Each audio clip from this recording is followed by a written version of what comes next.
My son was born in November of 2017 at 23 weeks gestation, weighing 1 pound and 11 ounces in weight. Literally could fit in the palm of your hands if you tried to hold him at that time. It was a very hard journey. He ended up spending a total of 150 days in the neonatal intensive care unit, or NICU as we call it for short. And he had to endure quite a bit.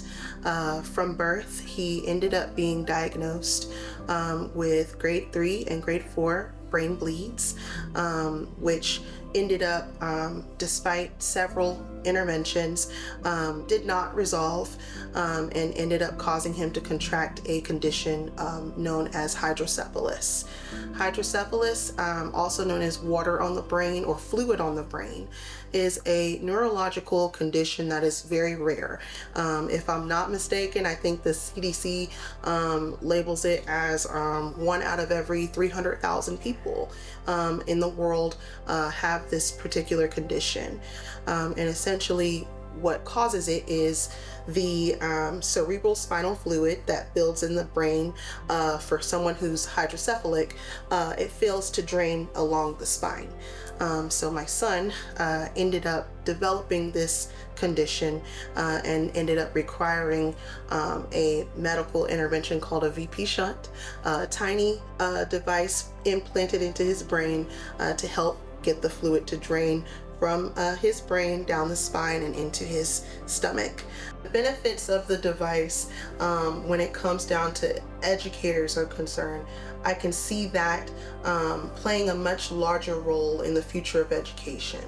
At present, we're now, thinking about the implications of artificial intelligence and how advancing technological products are playing a role in education. I can only see devices like the CTOT also playing a similar role, particularly for children with special needs and other disabilities that can create limitations for them when it comes down to academic growth.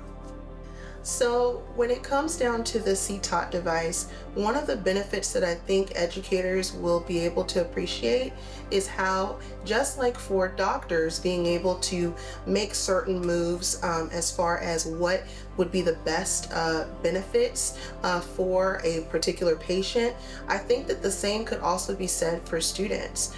If we are able to understand how a child's brain is developing and also what types of interventions are needed medically to best support that student, then the possibilities for intervention as far as instruction is concerned is limitless.